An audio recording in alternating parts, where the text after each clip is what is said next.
Genesis 1. In the beginning it was dark, and nothing existed except for God.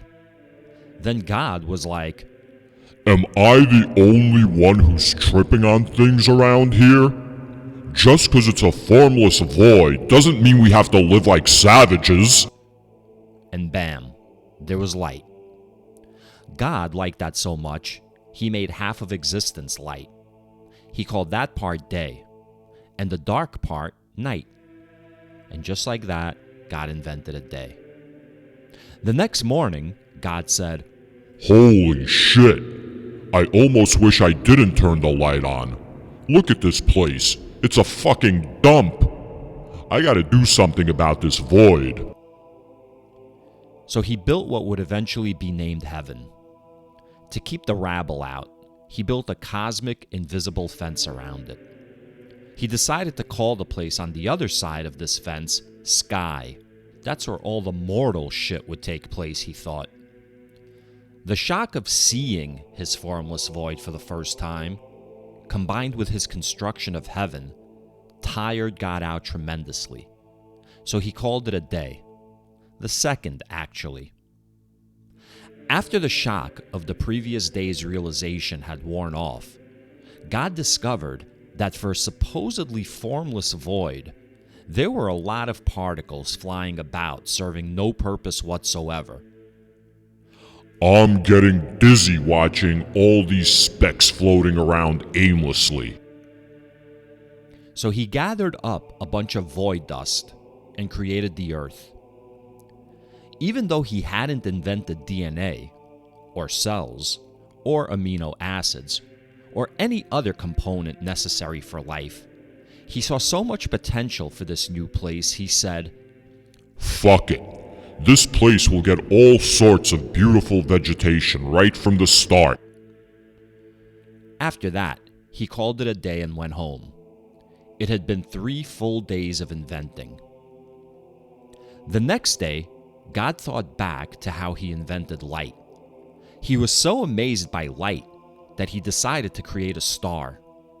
He also made sure that the new planet he invented would rotate and revolve around this star, to mark the passage of time and all that other science stuff.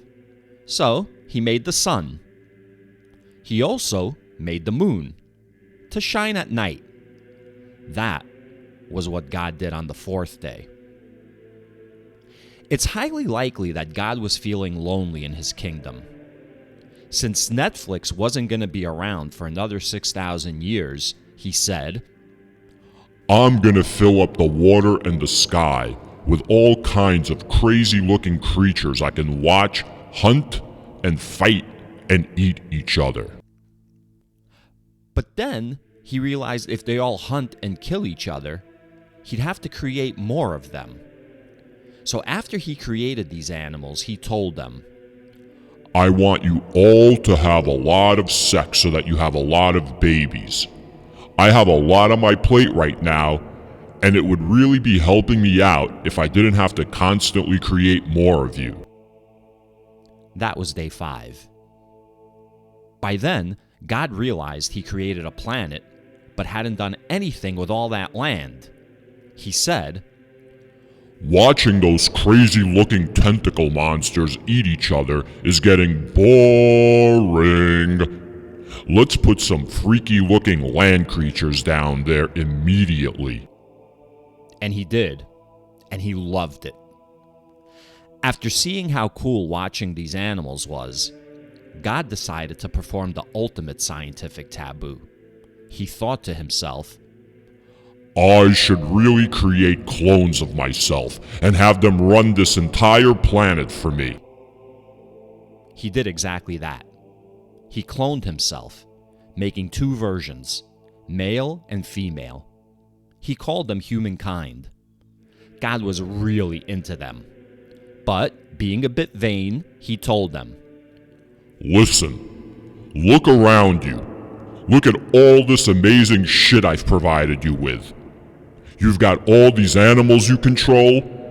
You've got all these fruits and vegetables and trees you can eat from and have sex under. Do not embarrass me. I made you in my image, and my reputation hinges on how you carry yourselves. Go take care of business. Have lots of babies. Dominate all the plants and animals on this planet, and make me proud. That's how day 6 ended. End of Genesis 1.